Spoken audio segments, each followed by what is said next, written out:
And so it's just a lot of tweets today. Just a regular day for Elon. So yeah, he's obviously, I mean, he's definitely, he gets a bit rogue. Why don't we have? Oh wait, this is interesting. Pull it up. Let's see it. This let's post take a is from an account you muted. I'm curious. Who did you mute? It's Ian Miles Chong, the worst right-wing troll on the internet. Who is that guy? Is that yours? It's one of your producers. Ian Miles Chong.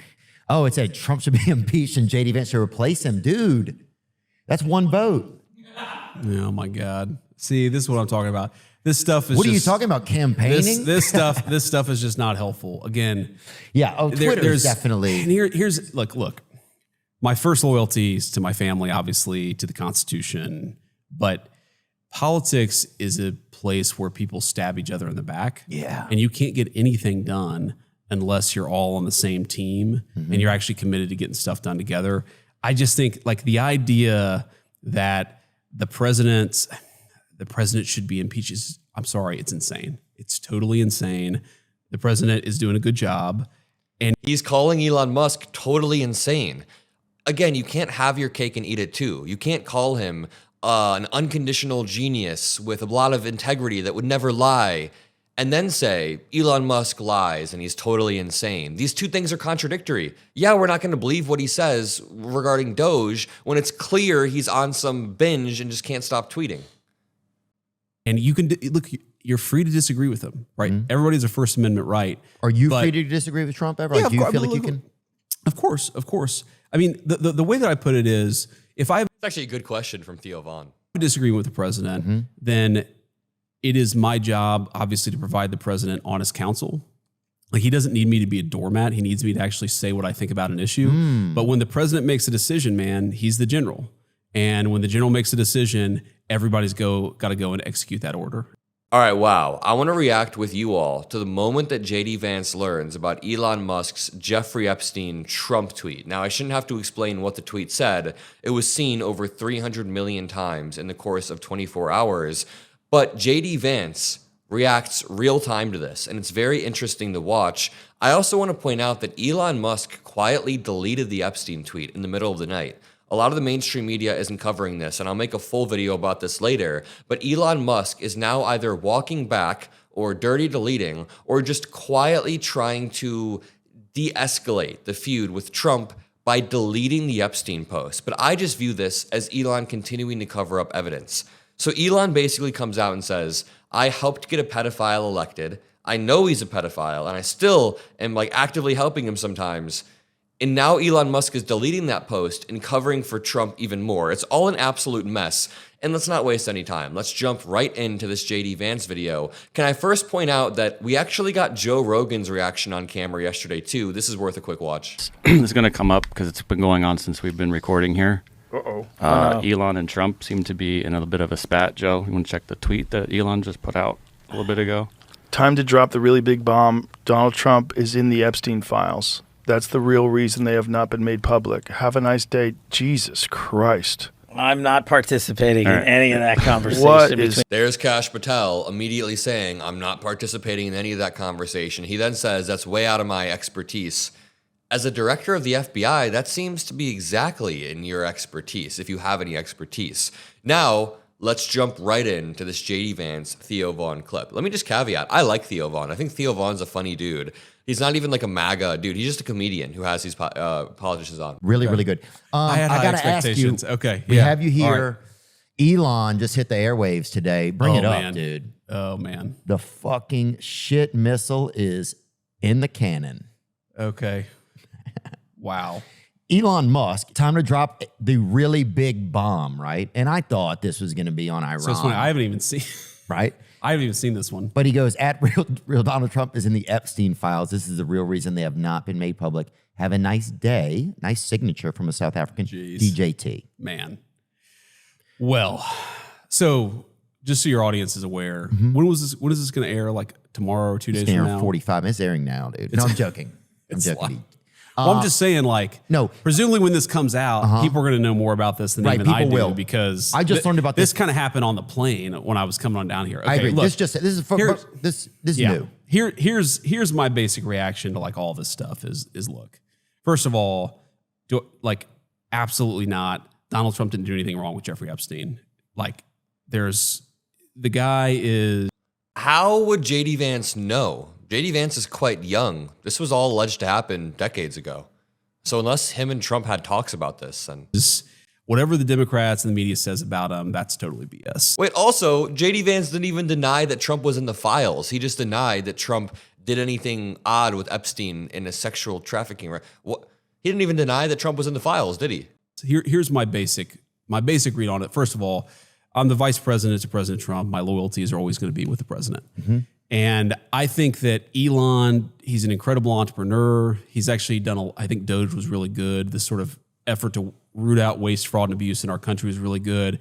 And look, man, I'm always going to be loyal to the president, and I hope that eventually Elon kind of comes back into the fold. Maybe that's not possible now because he's gone so nuclear. Well, his feelings, but I hope it is, man. His because feelings are hurt. Why though? Do you know why? Yeah, I mean, so look, I think number one, Elon's new to politics, right? So his businesses are being attacked nonstop. They're literally like firebombing some of his cars. And by the way, we're looking into a lot of this stuff. I mean, some of that stuff we're looking into is an act of terrorism at the Department of Justice, because I think it is an act of terrorism. So I think part of it is this guy got into politics and has suffered a lot for it. But I mean, there's a little bit of condescension in this explanation. It's not like explicit, but he's like, listen, this guy is new to politics. He doesn't really know what he's doing. It's like the implication I got there. And I get the frustration there, and I get the frustration that, I mean, look, Congress, you got the spending bill. But the main purpose of the bill is not actually spending or cutting spending, though it does cut a lot of spending. Mm-hmm. The main purpose of the bill is to prevent the biggest tax increase. By the way, the prevailing and strongest theory right now as to why Elon Musk went so nuclear, there are a lot of reasons that probably led up to that. But what seems to have broke the straw in the camel's back, whatever. But what seems to have pushed Elon Musk over the edge is when Donald Trump removed Elon Musk's longtime friend as his pick to head NASA, Jared Isaacman. Elon was pissed. He sent out multiple, actually hurt tweets. Like, you could see in the tweet that Elon was hurt from this. But I understand, it's a good bill. It's not a perfect bill. Like the process in DC, if you're a business leader, you probably get frustrated with that process because it's more, bureaucratic. It's more slow moving. Yeah. So I think there's just some frustrations there. But I really, man, I think it's a huge mistake for him to go after the president like that. And I think that if he and the president are in some blood feud, most importantly, it's going to be bad for the country. But I don't think it's going to be good for Elon either. But Elon, did Doge, first of all, my first thought was that it's a ruse, right? Because there's a lot of times where the media will put out a ruse, or they'll use somebody I think the Diddy thing is a ruse. It's hey, diverse community, stay busy with this shit while we move all these chess pieces, right? Sometimes that's what I feel like it is. And maybe I'm a pervert or whatever, sorry. Well, I just don't think that the Diddy thing is a conspiracy in that regard. I think Diddy did some really messed up stuff, and it's not really a distraction. In the same way that the Elon Musk Trump stuff, I don't think Musk is distracting when he says that Trump is a part of the Epstein files. Or weird guy, sorry. But this has nothing to do with that, huh? But I'm not a pervert. Maybe you're a weird guy. You're not a pervert. I think you're a good dude. I appreciate that, dude. But anyway, what I was saying was So that Diddy thing, man. Oh yeah, pivot. Yeah, JD Vance, try to pivot off topic. Do it. Is it true they found sorry, no, go not to on. play into this, but I read somewhere that they found bottles and bottles and bottles. Maybe you told me this. I don't know. Somebody told me bottles and bottles of baby oil, but that had drugs in it. Bring that up. Was they doping up? Is that baby real, oil? or is that just something I heard on the internet? Because sometimes. Oh, I love when the vice president of the United States goes on a huge platform and just starts repeating stuff and then asks afterwards if it's even real. Sometimes you hear stuff on the internet that's not true. Well, Yeah, thanks, JD Vance. Thanks, JD Vance. That immigrants are eating the cats and the dogs. Sometimes you hear things online that aren't true and you end up repeating them. Most of it is. Most of the stuff you hear on the internet. What defense would you have? Babies that are addicted to dirty oil? Yeah, I mean, you don't normally have GHB in baby oil. GHB I'm not oil. a doctor, but I don't think that's a normal ingredient in GHB. Anyway, sorry. I mean, no. But I don't know, dude. There's some babies these days that fucking want to get to the club, homie. No. So do you think it was, so obviously it was the bill. This is where it's happened. Something about the bill made him upset. Yeah. So yeah, that's right. That's right. I mean, again, I think he looked at the bill. He didn't like it. And I think it's a good bill. But again, there are things. The bill isn't really the big part of it. I think the bill is part of it. In Elon Musk's eyes, he gave up a lot to go in and work for Doge. And basically, I don't even know what they did. They did nothing. But in his eyes, he took a big hit, and now Trump is undoing that. But it's mainly because of Jared Isaacman, from all reporting that is prevailing. Jared Isaacman, the guy that Elon picked to lead NASA, that Trump then iced. You can criticize about it. Like the president would be very open and say, this is not a perfect bill. Yeah. But Donald Trump doesn't get to write the bills, right? Congress has to write the bills, Okay. and you got to work with them to try to get something that is as good as possible. Okay. So here's what I'll say about the bill. Number one, prevents the biggest tax increase in American history. It prevents it? Prevents it. Because taxes are going to go up on everybody in a really big way at the end. He's lying. Well, okay, what he's saying here is more nuanced. Trump's new bill is going to extend the 2017 tax cuts that Trump did. If he doesn't extend these 2017 tax cuts, yes, taxes will go up because you're not extending them. But what he's actually doing is making tax cuts for the richest of the rich permanent. So there are now going to be permanent tax cuts for people who make, let's say, over $3 million a year.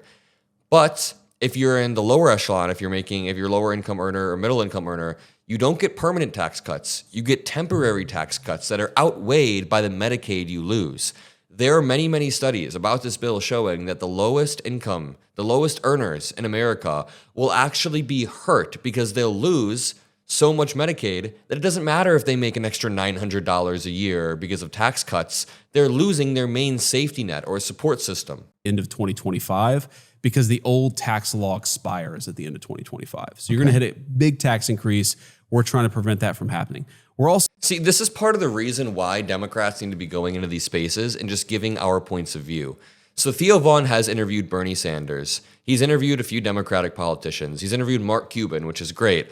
But what happens when JD Vance goes onto a comedian's podcast is the comedian can't effectively push back on any of this. So JD Vance is now going heavy into policy, like he's the vice president of the United States. He knows a lot about policy.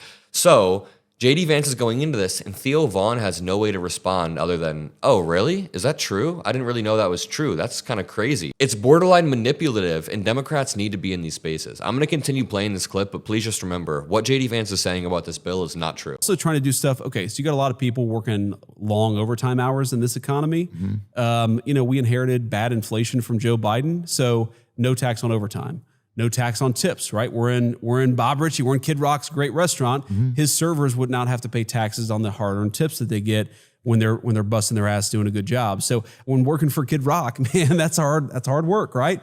So I think that it's a good bill and it does a lot of good for the American people. But like, look, Elon's entitled to his opinion. I'm not saying he has to agree with the bill or agree with everything that I'm saying.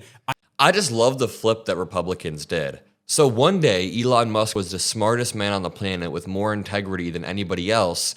Now he's lying about Trump, and he's lying, and he's on this drug-fueled binge, and he's losing his mind, which means that why would we trust anything he said over the past 3 months?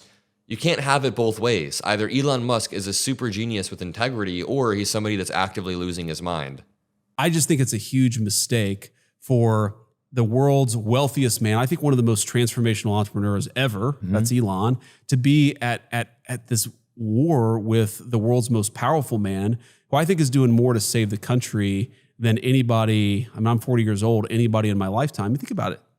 It's a guy who, not even a year ago, nearly took a bullet. I knew he was going to say that. No, he didn't. Sorry, it's going to piss me off. I'm going to leave it at that. Drop a like, subscribe if you enjoy the videos that we make, the passion on this channel. We're going to continue building Mockler Media. I've been running some polls with the audience. People really like the name Mockler Media. People really like the idea of turning this into a network that can punch back. Think about it. Think about how much influence Fox News and Charlie Kirk and Ben Shapiro have on the minds of day-to-day Americans. Now, I don't want to drip feed people conspiracies. I want to give people the truth. We want to give people the truth. So if you want to help expand this, bring this to the next level, just subscribe. It's free below. I love you all. Peace out.